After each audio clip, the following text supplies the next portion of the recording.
Growing up, the factory was just another member of our family, its hum and buzz as familiar as any relative's voice. Dad started it when I was just a toddler, building it from scratch into a name that every local grocery store wanted on their shelves. After he passed, it was up to me and my brother David to keep the wheels turning. "Gina, you ready to step up? This isn't kids' stuff," David had said on the day we took over. He was older by just 3 years, but sometimes he acted like a gruff old man. "Yeah, I've been ready," I shot back, more confident than I felt. David had always been the face of the business, dealing with suppliers and buyers, while I was comfortable in the background, handling the team and making sure everyone was where they needed to be. We worked well together, our skills complementing each other. Things at the factory were running smoother than ever, but personal life, that was another story. I wasn't exactly social, preferring quiet evenings at home over parties or networking events. That changed when I met Tom. I remember that night clearly. It was one of those rare occasions I let David drag me to a business mixer. I was nursing a drink at the bar, planning my escape, when Tom sidled up beside me. "You look about as thrilled to be here as I am," he said, flashing a grin that caught me off guard. "I'm just here so my brother stops nagging about my hermit lifestyle," I replied, surprised at my own honesty. "Ah, siblings can be like that. I'm Tom, by the way," he said, extending his hand. "Gina," I shook his hand, his grip confident but not overpowering. Tom was a journalist, writing about the local business scene, which apparently included my family's cookie empire. He was clever, using his charm and wit to weave through topics, from mundane to personal. Before I knew it, I was laughing more freely than I had in months. "You really should let me write a piece on you. The heirs behind the cookies or something like that," Tom joked, or at least I thought he was joking. "Let's not," I said, more sharply than I intended. "I prefer keeping my life out of the papers." "Fair enough," he nodded, not pushing further, which I appreciated. Despite my initial resistance, Tom was persistent. He sent me messages, light and teasing at first, gradually becoming more frequent and personal.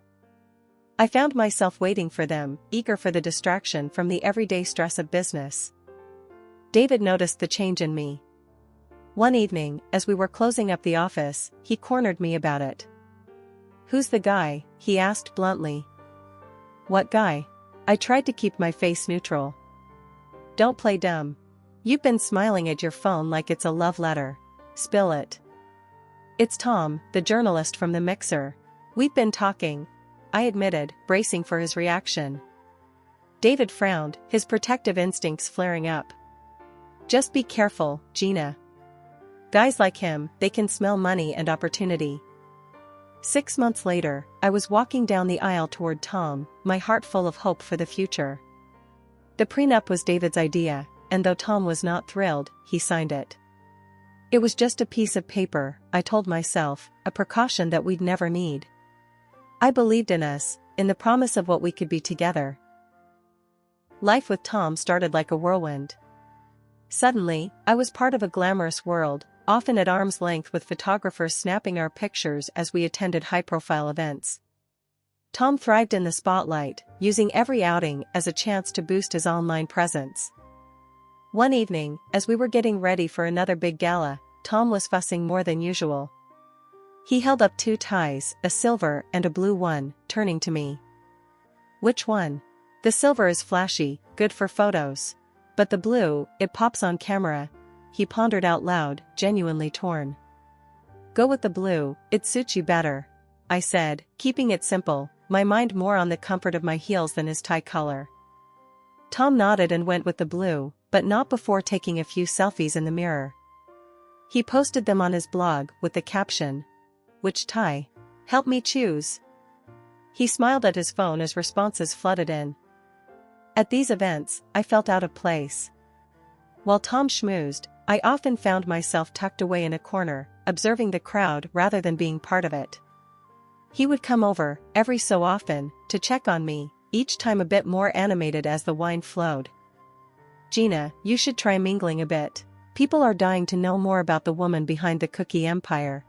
Tom nudged one night, his speech slightly slurred. I nodded, not wanting to argue. It was his night, after all. As he walked away, I overheard him telling someone about his expansive lifestyle that our marriage had apparently granted him. It irked me how he spun our life together into content for public consumption. As the months rolled on, the pattern continued. Tom's blog grew, fueled by the snippets of our life he broadcasted. I became more reclusive, retreating into the sanctuary of my work at the factory. The cookie business was booming, and I threw myself into it, finding solace in the familiar chaos of production lines and staff meetings. David noticed the change in me. During one of our late-night check-ins at the factory, he leaned against a packing machine, a concerned look on his face. "You've been quiet. Everything okay with Tom?" he asked, his voice cutting through the noise of the warehouse. "It's fine. Just the usual ups and downs," I shrugged, not wanting to admit how strained things had become. "Gina, remember what I said. Money changes people. Be careful," David warned, his tone serious. "I know, David. I'm keeping my eyes open," I reassured him, though I felt anything but reassured. As I drove home that night, the factory's lights fading in my rearview mirror, I couldn't shake the feeling that the glamorous life Tom so loved was more of a facade, and I was trapped behind it, playing a part one never auditioned for. We worked well like that, but when the need for a new finance director came up, it fell on me to find the right fit. That's how Emily came into the picture. She was sharp and had a knack for numbers that impressed even David, which wasn't easy. Soon enough, she was not just crunching numbers at work, but also a regular at our home during the late-night strategy sessions David and I held. Tom usually just hovered around these meetings, glass of wine in hand, barely hiding his boredom. He never really got the business, nor did he try to. But with Emily's arrival, there was a shift. I noticed how his eyes followed her around, lighting up whenever she spoke about financial forecasts or new funding strategies. However, Tom's interest seemed more personal than professional. I brushed it off initially, chalking it up to his usual charm. He always did enjoy charming, intelligent women, and Emily fit that bill. Yet, something in my gut twisted a bit each time I saw them laughing together a little too closely for comfort. One evening, after Emily had left and Tom was in his study supposedly working on an article, I decided to clear the air. "Tom, got a sec?" I leaned on the doorframe of his study, watching him stare at his screen.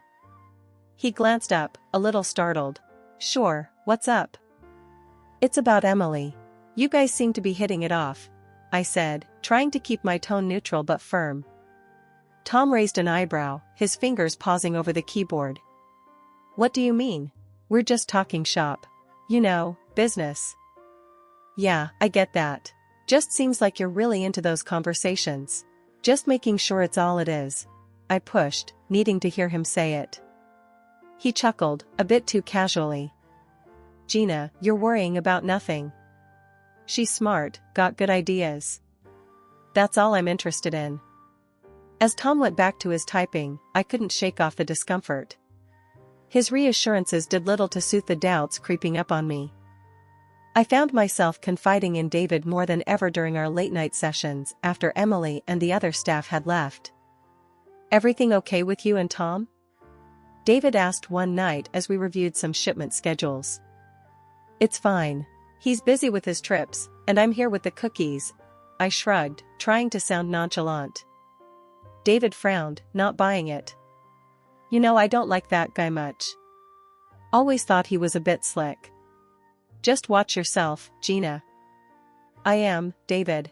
Thanks," I said, grateful for his concern but feeling the weight of my marital woes grow heavier. Despite this, life at home and work kept marching on. Tom's travels for whatever stories he was chasing became more frequent, and oddly enough, I was relieved. His trips meant fewer awkward dinners and less tension about him and Emily. I focused on the company, pushing those nagging thoughts aside. The factory was gearing up for a major expansion, and I threw myself into the work. The company was celebrating a record-breaking quarter, and David and I decided to throw a big party for the whole team. The venue was decked out, the music was lively, and the air was buzzing with laughter and chatter. Tom was there too, of course. He had his phone out, capturing everything for his blog. "This is going to be great content," he'd said, winking at me as he filmed the decorations and the crowd. I forced a smile, still uneasy about broadcasting our personal lives. As the party went on, I needed a break from the noise and slipped out to the quieter foyer. That's when I heard them, whispers that weren't meant for my ears. Curiosity piqued, I edged closer to the partition, my heart pounding in my chest. There was Tom in a far too intimate embrace with Emily. The sight knocked the wind out of me, but it was their words that cut deeper. "Just wait till Gina's money hits our account. We'll be out of here, away to our dream house abroad," Tom whispered, his voice thick with greed and deception. Emily giggled, her voice tinged with contempt. "Can you believe how clueless she is? What a stupid chicken." The room spun as their laughter pierced through me. They were using me, mocking me. The pain was sharp, raw, and it burned through my shock. I stood frozen, the urge to confront them wrestling with the need to protect what was left of my dignity. I chose the latter, stepping back into the shadows before they could see me. My mind raced as I walked back to the main hall. I needed support, I needed David. I found him chatting with a group of employees, his laughter a stark contrast to the turmoil inside me. Pulling him aside, I whispered urgently, "David, we need to talk. Now." His face fell as he saw my expression. We found a quiet corner, and I poured out everything. The affair, the plans, their cruel words. David's face hardened with each word, his protective fury barely contained. "That son of a..." David's hands balled into fists. "And Emily? I can't believe she'd do this. We need to be smart, David. We can't let them destroy everything we've built," I said, my voice shaky but resolute. "You're right. We'll get the auditors on this first thing tomorrow. And a detective. We'll do this quietly, gather all the evidence we need to nail them both," David said, his tone ice cold. The rest of the night was a blur. I went through the motions, smiling and chatting, while inside, a storm raged. Tom came up to me several times, oblivious to the fact that I knew everything. Each time, it took all my strength not to reveal anything. The morning after the party, I was at the office early. David had arranged everything by the time I arrived. "They'll be here in an hour. I've told them it's a routine check, nothing to raise suspicions," he informed me as I stepped into his office. "Good, we can't tip them off." "Not yet," I replied, trying to steady my nerves. The auditors were thorough. They set up in one of the conference rooms with stacks of financial statements, invoices, and bank records. I tried to focus on my work, but my mind kept drifting to the auditors and what they might find. Around mid-afternoon, one of the auditors called us into the conference room. "We need to discuss our preliminary findings," he said, his expression grave. The room felt suddenly too small, the air too tight. "What is it?" David asked, his voice tense. The lead auditor spread out several documents on the table. "We found numerous irregular transactions. Large sums have been transferred to an external account over the past few months. Here, and here." He pointed to the highlighted lines on a bank statement. I felt a chill run down my spine.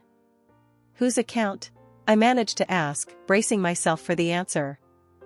"It's registered under Thomas Landon," the auditor replied, looking from me to David. My worst fears confirmed, I fought to keep my composure. "What about any links to Emily Rogers?" I asked, my voice barely a whisper. "We're still looking into that, but given the patterns, it's likely we'll find a connection," the auditor answered. The next few days were a blur of meetings with lawyers and more sessions with the auditors. Each new piece of evidence was a stab in the heart, but also a building block towards the fortress of my revenge. I knew I had to be strong, for myself and for our family's company. As the auditors wrapped up their investigation, the private detective David had hired came in with his findings. He laid out photographs and receipts on David's desk, pictures of Tom buying a luxury car and expensive jewelry, not for me but for Emily. And there's more, the detective said grimly. They booked tickets to Mexico, 4 months from now. Looks like they plan to drain your accounts and run. David and I exchanged a glance, the final pieces clicking into place. He's also signed a contract with a major media company in Mexico, the detective added. The betrayal was deeper than I had imagined. Not only was Tom stealing from me, but he was also planning a whole new life with Emily, funded by the money he took from my company.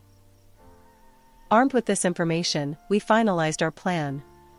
Legal and financial traps were set quietly, ensuring that when Tom and Emily tried to make their move, they'd find themselves with nowhere to go. The end of the year was approaching, and it brought with it the perfect opportunity to set my plan into motion. I decided to host a pre-Christmas celebration for the company. It was an annual event, typically a time for cheer and toasts, but this year, it was the stage for my carefully crafted retribution. The venue was a well-known restaurant, beautifully decorated with twinkling lights and festive garlands. Employees milled around, laughing and chatting, completely unaware of the drama about to unfold. Tom arrived, looking as dashing as ever and completely oblivious to my plans. He went straight to work, filming the decorations and guests, broadcasting live to his blog followers. Looking stunning, babe, Tom said, coming over to give me a quick peck on the cheek before returning to his video. Thanks, Tom. Make sure you get good shots, I said, my tone light, masking the storm inside. The evening progressed smoothly, and after dinner, it was time for the main event. I took the stage to give the annual awards to the employees. This was it. My heart was pounding as I called Emily up first. Let's hear it for Emily Rogers, everyone. This year's standout employee, I announced, my voice steady as applause filled the room. Emily beamed as she walked up, clearly pleased by the recognition. I handed her a beautifully wrapped gift box. Open it later, I whispered, and she nodded, oblivious to the trap. After a few more awards, it was Tom's turn. I saved him for last, making sure the cameras were still rolling. And now, for a special recognition. Tom, could you join me up here? I called out, my voice echoing through the room. Tom looked surprised but pleased as he made his way to the stage. What's this about? He whispered, as he joined me under the spotlight. Just a little something to show my appreciation, I said, handing him a similar gift box. Why don't you open it now, for everyone to see? Tom, ever the performer, played up his curiosity for the cameras, tearing into the wrapping paper. The moment the contents were revealed, his face went white. Divorce papers and photos of him with Emily. The room fell silent, all eyes on Tom. His mouth opened and closed, but no words came out. He looked around, desperate, but there was no escape. And Emily, why don't you open your gift now too? I called out, my voice clear and strong. With shaky hands, Emily opened her box, pulling out receipts for the car Tom bought her, along with bank statements detailing the stolen money. Tom, usually so composed and confident, stood frozen. The live cameras, still broadcasting to his blog, captured every moment of his disgrace. There was nowhere for him to hide, no narrative he could spin that would undo the truth laid bare before his audience. I took a deep breath and addressed the room. Ladies and gentlemen, what you're witnessing tonight is not just a revelation but a betrayal of the worst kind. I began, my voice steady but charged with emotion. For years, this man, I pointed to Tom, and his accomplice, my gaze shifted to Emily, have been siphoning funds from our company. They planned to flee to Mexico, thinking they could escape the consequences of their actions. The silence was palpable, the crowd hanging on every word. Tom, regaining some of his wits, blurted out in a desperate attempt to deflect the blame. It was all her idea. She seduced me into doing this. The accusation seemed to snap Emily out of her shock. She stormed onto the stage, her face contorted with rage. You liar! You came to me with the plan. You said we'd be free and rich. She lunged at him, her hands flying as she slapped and scratched, her voice piercing the stunned silence. The scuffle on stage was chaotic, with Tom trying to deflect Emily's blows and defend himself, both verbally and physically. The spectacle was not just being recorded but streamed live, drawing a massive online audience. David came up beside me, placing a reassuring hand on my shoulder. He then stepped forward, his voice booming over the microphone, cutting through the cacophony. "Enough," he shouted. "The police are already on their way. Both of you will face charges for fraud and theft. The evidence is overwhelming, and justice will be served." The police arrived minutes later, their entrance adding to the drama. They separated Emily and Tom, handcuffing them amidst the flash of cameras and the murmur of the shocked employees. This whole ordeal, broadcasted live, was a spectacle no one could have anticipated, drawing viewers from all over. As the police led them away, the room burst into whispers and murmurs, the employees processing the night's shocking events. I stood there, amidst the chaos, feeling a mix of relief and profound sadness. What had started as a festive celebration had turned into a public unveiling of betrayal. The live feed was still running, and I realized the camera was focused on me. Gathering my composure, I addressed the audience directly. "Thank you for your support. Tonight was about bringing the truth to light, no matter how painful. We will rebuild, and we will emerge stronger." The support was immediate and overwhelming. Comments poured in, messages of solidarity and encouragement flooding the live feed. People praised my courage and even suggested I start my own blog to share my side of the story. David squeezed my shoulder. "You did what you had to do, Gina. It's over now." But as I looked around at the remnants of the evening, the decorations that now seemed garish, the empty stage that had just hosted a confrontation, I knew it wasn't over. This was just the end of a chapter. There was much to do, relationships to mend, and a company to heal. I filed for divorce immediately and sued Tom for the financial havoc he'd wreaked through his deceit and fraud. The court ruled in my favor, and Tom was ordered to pay a hefty sum in compensation, money that would help stabilize the company's finances and ensure our employees didn't suffer because of his greed. Emily's fate was sealed in court. She was convicted of embezzlement, had to return all the stolen funds, and lost her financial license. The industry ban was the final nail in her professional coffin. Meanwhile, Tom's life unraveled spectacularly. The Mexican media company he'd planned to escape to terminated his contract when they caught wind of his criminal activities. No one else wanted to touch him, his reputation toxic and his professional network crumbled. His followers abandoned him, disgusted by his actions, forcing him to shut down his blog. One afternoon, as I was reviewing the quarterly performance reports in my office, Tom showed up unannounced. He looked defeated, a shadow of the man he once was.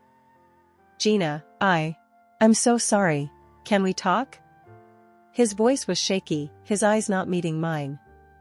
I stood firm, the memories of his betrayal still fresh. "There's nothing to talk about, Tom. You should leave," I said sternly. "Please, Gina. I've lost everything. I just need a chance to explain," he pleaded, taking a step closer. I didn't budge. "You had your chances, Tom. Now, if you'll excuse me, I have a business to run." Without waiting for his response, I called security. "Please escort Mr. Landon out." He was just leaving. Watching him being led away, I felt a chapter firmly closing behind me. I turned back to my desk, where the future lay, a future that was looking brighter each day. David came into my office, having heard about Tom's attempt to see me. "You okay?" he asked, looking concerned. "I'm fine, David. Better than fine, actually," I replied, a genuine smile spreading across my face. "It's over, and I'm ready to move forward." "That's the spirit," David said with a grin. "Speaking of moving forward, how's the blog idea coming along?" I nodded enthusiastically. "Actually, I'm thinking bigger. A video blog or vlog. To connect directly with our customers and share our journey. Transparency, recovery, innovation, make it a platform for dialogue." David's eyes lit up. "Brilliant idea. It puts a face to the name, makes it personal. Let's not just bounce back, let's leap forward." As the vlog took shape, I felt a renewed sense of purpose. I was not just rebuilding a company, I was creating a community. Each video we posted built more engagement, more support. People appreciated the honesty and the efforts we were making to ensure such betrayals never happened again.